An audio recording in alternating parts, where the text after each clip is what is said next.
You're working on other projects, including a project related to football, what we in the States call soccer. Can you talk about that? Yeah, well, this campaign, which is the Desert Rose campaign, coordinated by OHCHR, and that has as its immediate goal removing Israeli football from UEFA, the European Football Federation, and ultimately also from FIFA. Although I gather the Israeli team is not going to make it to the World Cup, but is patterned on experiences in the past. You remember apartheid South Africa, where the sports boycotts were very important to building the movement against apartheid. That's happening here as well. And this is a very creative campaign that has seen, for example, billboards lit up in Times Square saying Israel is committing genocide in bold letters, and that they should not be allowed to participate in football. A full page ad in the Los Angeles Times saying Israel is perpetrating genocide and that they shouldn't be allowed to do this. A whole range of media and social media activities, and a campaign that is involving prominent international people across countries to build the movement to ban Israeli teams, the Israeli national team, and Israeli teams from participating in football. Sport is an extremely powerful social force, but it's also an extremely powerful force for normalization.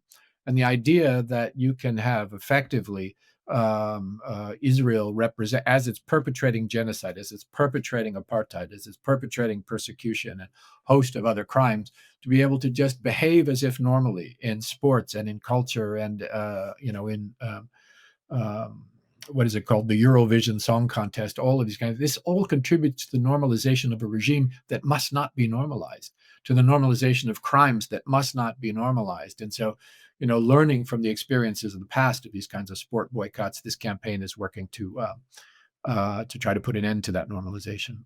Can a BDS campaign that was successful against South Africa ever work against Israel? What are the takeaways and applications, and what are the differences?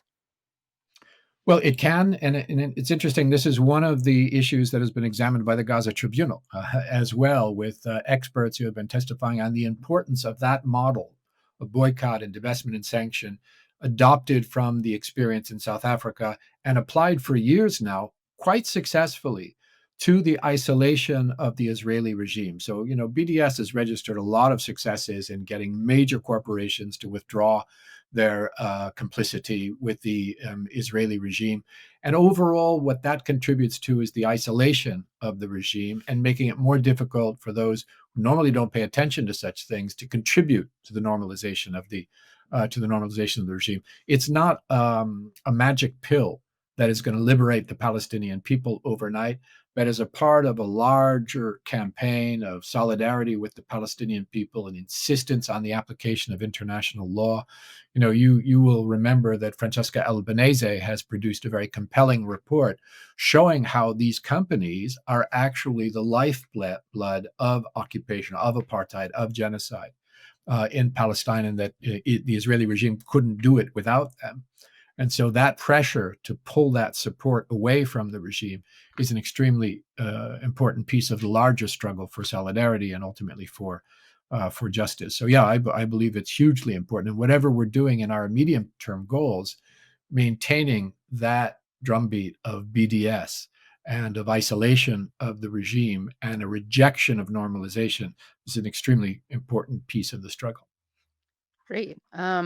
And there was, of course, a fascinating, disturbing relationship between apartheid South Africa and Israel, which I have to do a whole episode on. Um, there was no APAC, though, correct? I mean, there was no African equivalent of APAC or Kufi. Yeah, there's no doubt that the degree of political capture enjoyed by Israel proxies is much greater than that of South Africa. But South Africa was viewed as a part of the West and as a creation of the West, just as Israel is viewed as a part of the West and as a creation of the West, as a colonial creation of the West. And, it's one of the great coincidences of history was 1948 was the year, you've heard me say this before, where the Universal Declaration of Human Rights was adopted, where the Genocide Convention was adopted, but it was also the year of the Nakba in Palestine and the year that apartheid was initiated in South Africa. And that showed you how the West was trying to create exceptions, to carve out exceptions to these new human rights rules that were being developed for its colonies in the global South, and especially in Palestine and in Southern Africa. And the difference is that the global solidarity movement, the work of international institutions, with regard to South African apartheid, they maintained their demand on equality, on freedom, on human rights, and on international law when it came to South Africa until South Africa was free. Hmm. They dropped all of that with the advent of Oslo 35 years ago and said, no, we've got this political process. We're not going to raise these kinds of claims anymore. So we lost 3 decades. The Palestinian people lost 3 decades effectively in the struggle. And now what you see happening with the Trump plan and the French Saudi plan is an attempt to return to that smokescreen of a framework in which, as you've heard me say, the Palestinians are told they have to negotiate for their rights with their oppressor, and that the mediator will be their co-oppressor in the United States of America. That is, I think, a non-starter, and I think the Palestinian leadership will have to be wise enough not to fall for that again.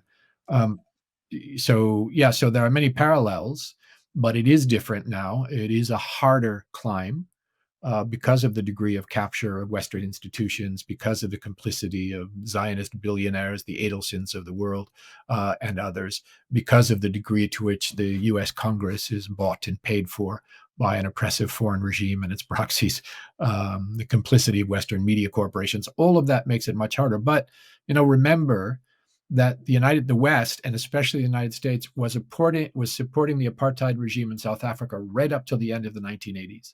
Right. And that years into his term, Nelson Mandela was still registered as a terrorist in the United States.